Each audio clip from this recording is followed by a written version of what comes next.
दोस्तों यदि इस लकड़ी को आप अपने घर पे जला देते हैं और केवल अमावस्या या फिर शनिवार या फिर मंगलवार के दिन, तो फिर दोस्तों आपके जो शत्रु हैं वो आपका कुछ भी नहीं बिगाड़ पाएंगे। मतलब कि जो शत्रु आपको परेशान कर रहा था इतने दिनों से, वो शत्रु परेशान करना भी छोड़ देगा। साथ में दोस्तों यदि बहुत ही ज्यादा दिक्कतें शत्रु दे रहा था, सामने से आकर के वार कर रहा था, बाहुबली बन रहा था, आपकी जिंदगी जो है वो झंड कर रहा था, आपकी जिंदगी बर्बाद कर रहा था, तो वो शत्रु दोस्तों वो हमेशा हमेशा के लिए दूर हो जाएगा। और यदि एक से ज्यादा शत्रु हैं, 3 4 1 5 शत्रु हैं, तो वो भी दोस्तों आपसे दूर हो जाएंगे। तो कौन से पेड़ की ये लकड़ी है, किस तरह की लकड़ी है, कब लानी है, कहां से लानी है, पूरा इस वीडियो में जानेंगे। इसलिए वीडियो को लास्ट तक अंत तक जरूर देखिएगा। वीडियो को स्किप करके बिल्कुल मत देखिएगा, क्योंकि दोस्तों यदि आप वीडियो को स्किप करके देखेंगे तो फिर उससे आपको पूरा वीडियो नहीं समझ में आएगा, पूरा उपाय समझ में नहीं आएगा, जिसके कारण फिर आप कोई भी उपाय ढंग से ठीक से नहीं कर पाएंगे। तो दोस्तों किस तरह से उपाय को करना है, कैसे उस उपाय को करना, पूरा इस वीडियो में जानेंगे। इसलिए दोस्तों कमेंट बॉक्स में इस वीडियो को लाइक करके हर हर महादेव जरूर लिख दें। साथ में दोस्तों भगवान श्री राम के भक्त हैं तो जय श्री राम, जय बागेश्वर धाम सरकार कमेंट बॉक्स में जरूर लिखें। वीडियो को लाइक करें, ज्यादा से ज्यादा शेयर करें। चलिए दोस्तों बात करते हैं कि किस तरह से इस लकड़ी का प्रयोग आपको करना है। तो दोस्तों जो शत्रु हमारे सामने जबरदस्ती परेशान हमें करते हैं, जबरदस्ती हमें छेड़ते हैं, जबरदस्ती हमें जो है हमारी दुकान पर आ जाते हैं और हमसे जबरदस्ती पैसे की डिमांड करते हैं या फिर गाली गलौज करते हैं, दूसरे के सामने हमें नीचा दिखाने की कोशिश करते हैं, ऐसे शत्रुओं पर प्रहार करेगा दोस्तों ये वाला प्रयोग। आप इस प्रयोग को करेंगे तो वो दुश्मन जो आपको आंखें दिखा रहा था, वो दुश्मन जो आपकी जिंदगी में बहुत ज्यादा आपको प्रभावित कर रहा था, वो शत्रु की कहीं का नहीं रहेगा, किसी काम का नहीं रहेगा। तो दोस्तों किस तरह से उपाय को करना है, कैसे इस उपाय को करना है, देखिए सबसे पहले तो आपको करना क्या है दोस्तों, आपको जाना है उस पेड़ के पास जो कि मैंने आपको बता रखा है। पेड़ कौन सा है दोस्तों, ध्यान से सुनिएगा।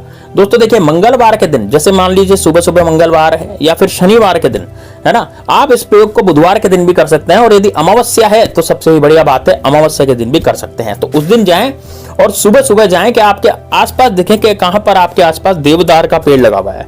दोस्तों देवदार की जो लकड़ी होती है, देवदार का जो पेड़ होता है, वो आपको पूरी तरह से शत्रुओं को खत्म करने के लिए होता है। ये उपाय जो है YouTube पर किसी ने नहीं बताया आज तक, ठीक है। देवदार की लकड़ी का जो प्रयोग है वो बहुत ही आसान है, बहुत ही सरल है, क्योंकि इसमें किसी तरह का कोई मंत्र नहीं पढ़ना, किसी तरह की कोई पाठ पूजा नहीं करनी, किसी तरह का कोई यंत्र नहीं बनाना, केवल लकड़ी जलानी है। लेकिन किस तरह से जलानी है उसका प्रोसेस है दोस्तों, वो इंपॉर्टेंट है। यदि आपने गलत तरीके से जलाया तो कोई असर नहीं दिखेगा, लेकिन यदि जैसे मैं बता रहा हूं वैसे आप फॉलो करते गए और वैसे आप जलाते गए तो फिर आपको निश्चित रूप से इसका असर देखने के लिए मिलेगा।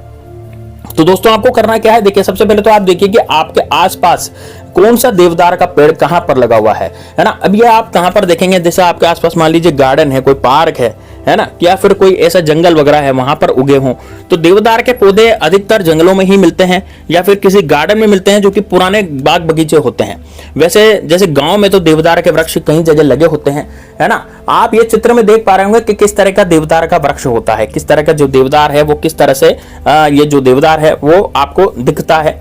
तो आपको देखना है कि कैसे आपको ये जो है ये पूरा करना है, ठीक है ना। तो देखिए सबसे पहले तो आपको देवदार का वृक्ष देखना है कि अपने आसपास कहां पर यार देवदार का वृक्ष लगा हुआ है, चाहे वो पार्क में हो चाहे गार्डन में हो। देखिए आप, है ना, मैंने आपको चित्र दे दिया, चित्र से आपको समझ में आ जाएगा कि इस तरह का जो वृक्ष होता है वो देवदार का वृक्ष होता है, ठीक है। आप क्या करेंगे, देवदार के वृक्ष की एक छोटी सी लकड़ी या फिर छाल लेकर के आप आएंगे, ठीक है ना। या तो छोटी सी लकड़ी लेकर के आ जाएं या फिर छाल आप लेकर के आ जाए देवदार की, है ना। या तो छाल ले आए या लकड़ी ले आए, कोई भी कुछ भी ले आए। तो जैसे छाल या लकड़ी कुछ भी आप जब देवदार के लाएंगे तो उस छाल और लकड़ी से, है ना, आप अपने घर पर इसको लाएंगे। अब कितनी लानी है, देखिए आप यदि एक हाथ लंबी लकड़ी, मतलब कि मान लीजिए आधा मीटर लंबी लकड़ी, या फिर आपको मीटर से नापना नहीं आता तो फुट से मान लीजिए, तो 1 फुट लंबी लकड़ी यदि आपको मिल जाती है तो सबसे ही बढ़िया बात है। उससे छोटी लकड़ी भी मिल जाती है तब भी आप ले आए, लेकिन होनी देवदार की लकड़ी चाहिए, ठीक है। अब क्या करेंगे, अब सबसे पहले इस लकड़ी को आप घर पर लाएंगे और घर पर ला करके यदि सूखी हुई नहीं है तो सूखा लेंगे। यदि देवदार के वृक्ष के नीचे आपको लकड़ी पड़ी हुई मिल जाती है तो लकड़ी जो पड़ी हुई मिल रही है वो भी आप उठा करके ला सकते हैं, वो सूखी लकड़ी होती है। लेकिन यदि मान लीजिए देवदार के वृक्ष के नीचे नहीं मिल रही तो आप तोड़ करके ले आए लकड़ी, ठीक है ना। पेड़ पर भी क्या होता है, कभी कभी सूखी भी लकड़ियां मिल जाती है आसानी से, तो वो लकड़ी आपको लानी है। सूखी नहीं है तो आप क्या करें, सबसे पहले इसको धूप में डाल दें, 1-2 दिन में सूख जाएगी। मान लीजिए आपको तो उपाय शनिवार के दिन करना है तो आप आज से ही इस लकड़ी को ले आए, आज ही ले आए और सुखा दें धूप में। जब ये पूरी तरह से सूख जाएगी तब आप इसका प्रयोग कर सकते हैं। तो आपको करना है कि जब ये लकड़ी पूरी तरह से सूख जाए तो उसके बाद आपको ये ध्यान करना है कि यार मेरे शत्रु कितने हैं, है ना। तो मान लीजिए आपके भाई 3 शत्रु हैं या 2 शत्रु हैं या 1 शत्रु है, है ना। तो मिनिमम 3 शत्रुओं का उपाय इससे आप कर सकते हैं। वैसे समस्त शत्रुओं का भी कर सकते हैं, वो भी मैं बताऊंगा इसमें, लेकिन आपको पहले मैं मिनिमम 3 शत्रुओं का बता देता हूं जिसके नाम आपको पता है। जैसे सामने से आकर के कोई वार करता है ना शत्रु, तो उसका नाम आपको पता होगा। आपका पड़ोसी है, उसका नाम आपको पता होगा। पड़ोसी भी शत्रुता निभाते हैं, पड़ोसी आपकी महिलाओं पर बुरी नजर डालते हैं, पड़ोसी क्या करते हैं, पड़ोसी आपकी मकान को, प्रॉपर्टी को लूटने की कोशिश करते हैं। उसमें लोभ की मात्रा आ जाती है, लोभ के कारण वो शत्रु जो है वो बड़ा ही भूचाल रूप से धारण कर लेता है। यानी कि लोभ के कारण वो शत्रु जो है आपकी प्रॉपर्टी वगैरह सब कुछ हथिया लेना चाहता है, ठीक है ना। तो अब यदि मान लीजिए भयंकर लोभ हो गया आपके जीवन में, भयंकर लोभ हो गया, भयंकर जो है आपकी जिंदगी बहुत ज्यादा ऐसी हो गई, तो फिर आप क्या करेंगे, आप उस शत्रु को जो है, वो जो आपका शत्रु है उसको मार के रहने की कोशिश करेंगे। क्योंकि यार शत्रु जब तक रहेगा तब तक आपकी तरक्की तो नहीं हो सकती, है ना। शत्रु के रहने पे तरक्की नहीं हो पाती हमारी। तो यदि शत्रु हमारा दूर हो जाएगा तो फिर निश्चित रूप से हमारी तरक्की निश्चित रूप से संभव है, ठीक है। तो अब आप क्या करेंगे, आप सबसे पहले उस लकड़ी को लेंगे, उस लकड़ी को लेकर के उसको सुखा लेंगे, धूप पे डाल देंगे, ऊपर छत पे डाल देंगे, और जब वो पूरी तरह से सूख जाए तो उस पर अपने 3 शत्रुओं का नाम लिखेंगे काले कलर के मार्कर से। 3 शत्रु यदि आपको परेशान करते हैं, यदि 2 परेशान करते हैं तो 2 का लिख लेंगे, 1 परेशान करता तो 1 का लिखेंगे। इस तरह से आपको नाम लिखने हैं। अब आपने 3 शत्रु या 2 शत्रु या 1 शत्रु का आपने नाम लिख लिया। अब दोस्तों ये तो आपने लिखा नाम, अब क्या करेंगे, अब जैसे आपने जो नाम लिखा है उसके बाद आप क्या करेंगे, इस नाम के साथ ही इस लकड़ी को आपको जला देना है। कहां जलाना है आपको, आपका मुख जो है दक्षिण दिशा की तरफ होना चाहिए और आपको उन शत्रुओं के आगे स्वाहा बोलना है। जैसे मान लीजिए मैंने लिखा भाई मेरे शत्रु का नाम विजय, तो विजय कुमार स्वाहा ऐसे बोलना है। और यदि 3 शत्रुओं के नाम लिख लेंगे, मान लीजिए अजय, विजय और नीरज, तो मैं क्या बोलूंगा, विजय कुमार स्वाहा, अजय कुमार स्वाहा, नीरज कुमार स्वाहा ऐसे बोलूंगा जब लकड़ी जलाऊंगा। बस इतना करना है। लकड़ी जब पूरी तरह से जल जाए तो उसकी राख को आपको बाहर ले जाना है और बाहर ले जाकर के आपको किसी पीपल के पेड़ में उस राख को डाल देना और वापस आ जाना है, ठीक। अब ये तो हुई लकड़ी जलाने की प्रोसेस। लकड़ी जलानी दिन में, रात में नहीं जलाएंगे।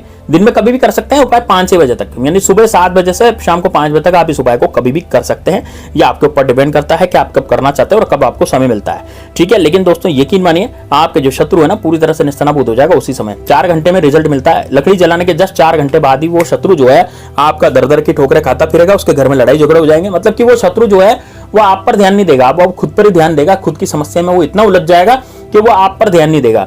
समझ में आ रही है बात। अब देखिए दोस्तों ध्यान से सुनिएगा। अब मैं बताता हूं आपको, जो बहुत सारे शत्रु होते हैं, डिफरेंट तरह के शत्रु होते हैं। मान लीजिए ऐसे शत्रु जो सामने से वार नहीं करते, पीठ पीछे वार करते हैं, गुप्त शत्रु, तो उनका नाश कैसे करें, उन समस्त शत्रुओं को खत्म कैसे करें। तो यदि आपको उन समस्त शत्रुओं को खत्म करना है, उन समस्त शत्रुओं का नाश करना है, तो फिर आप क्या करेंगे, आप इस लकड़ी पर लिखेंगे शत्रु और शत्रु लिख करके लकड़ी को जला देंगे। लकड़ी जब पूरी तरह से जल जाएगी तो निश्चित रूप से दोस्तों जब यह लकड़ी पूरी तरह से जलने लगेगी तो आपके जितने भी शत्रु होंगे दक्षिण दिशा में मुख करना है और जो लकड़ी जला देनी है। शत्रु स्वाहा, शत्रु स्वाहा, शत्रु स्वाहा आपको करना जब तक लकड़ी नहीं जले। पूरी लकड़ी जलने के बाद देखिएगा आपके जो ऐसे शत्रु जो गुप्त शत्रु हैं, अब गुप्त शत्रु कोई भी हो सकता है दोस्तों, आपका पड़ोसी भी हो सकता है। देखिए सामने से मीठा मीठा बोल रहा है लेकिन पीठ पीछे आप पर क्या करा रहा है, या फिर आपको कोई पास का दूर का रिश्तेदार भी हो सकता है, आपका भाई भी हो सकता है, आपका सगा भाई, माँ, कोई भी हो सकता है दोस्तों। आजकल कलयुग चल रहा है, आजकल कोई भरोसा नहीं किसी का कि कौन किसी का शत्रु बन जाए।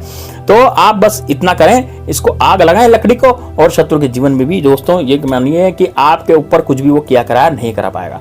तो दोस्तों निश्चित रूप से इसको जरूर कीजिएगा। मिलते हैं नेक्स्ट वीडियो में, तब तक के लिए जय श्री राम, जय बागेश्वर धाम सरकार, हर हर महादेव।